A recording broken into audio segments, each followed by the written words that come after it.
aku akan kasih tahu kalian gimana sih caranya buat toge di rumah, toge kacang hijau ya. Jadi untuk konsumsi di rumah ya cukuplah untuk keluarga gitu.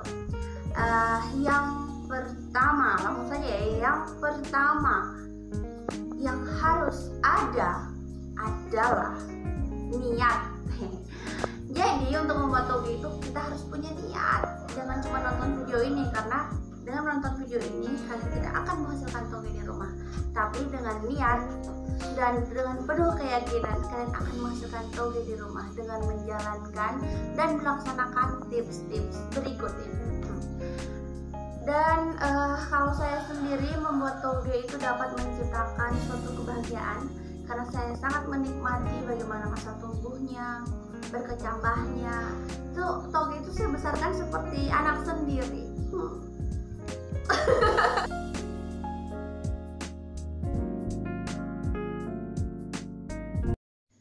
Langkah pertama yang harus dilakukan adalah mencuci kacang hijau dengan air bersih. Selanjutnya melakukan perendaman terhadap kacang hijau selama semalam.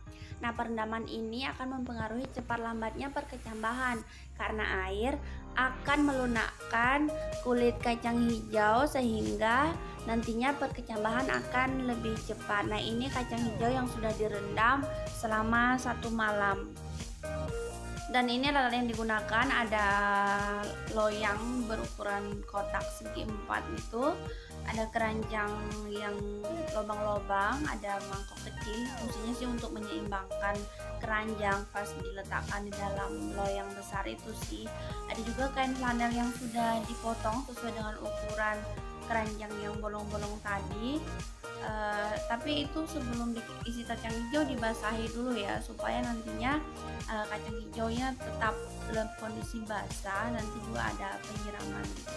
Nah, kacang hijau yang kita sudah rendam tadi kita taburkan saja di atasnya, di atas kain flanel yang sudah basah tadi, diratakan sampai benar-benar rata, karena kalau kita meratakannya dan kacang hijaunya agak padat itu kecambahnya akan lebih bagus, dia lebih tegak dan lebih gemuk-gemuk gitu daripada harus jarang-jarang kacang hijaunya. Karena kalau kacang hijaunya jarang-jarang, pengalamanku buatnya sih jadi tinggi-tinggi banget, baru jadi lebih kurus gitu, nggak tahu kenapa ya. Nah, selanjutnya itu lapisan pertama. Kalau kalian mau buat lapisan kedua, langsung kalian tumpuk saja di atas kain flanel yang pertama dan kalian taburi lagi kacang hijaunya.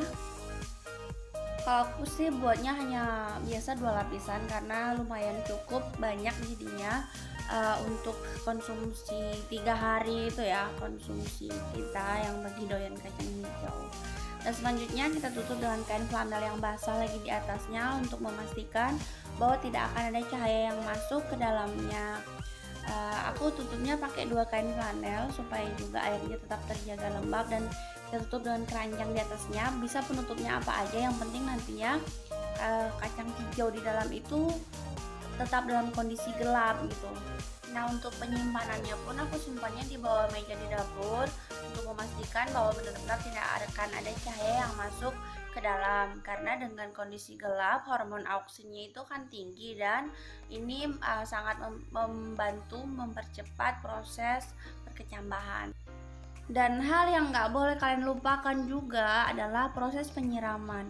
Jadi selama masa perkecambahan kalian harus melakukan penyiraman 2-3 kali dalam sehari. Dan kecambah sudah bisa dipanen 2 atau 3 hari setelahnya.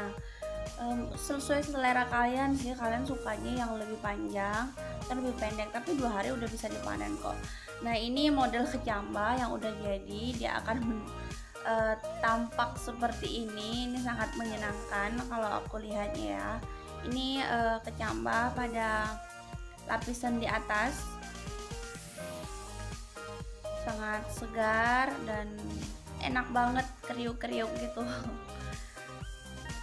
Dan pada lapisan kedua itu kecambahnya lebih bagus daripada lapisan pertama ya, karena di lapisan kedua itu kadar airnya lebih tinggi dan dia pastinya paling gelap.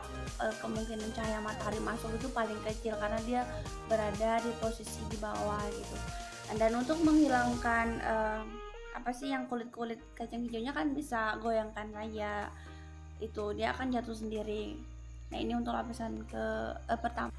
Nah, selanjutnya untuk memanen kalian tinggal gunting saja supaya akarnya itu enggak ikut ya. Biasanya kan kalau kita beli kecambah di pasar, akarnya kan nempel nih, yang biasa jadi berwarna coklat. Yang pembusukan tuh biasanya dimulai dari akar. Nah, kalau buat kecambah sendiri itu hasilnya benar-benar segar karena setelah kita panen, setelah kita gunting-gunting, kita cuci dan kita isi langsung dalam kulkas. Jadi tentunya lebih nikmat rasanya. Dan inilah toge kacang hijau. Selamat mencoba.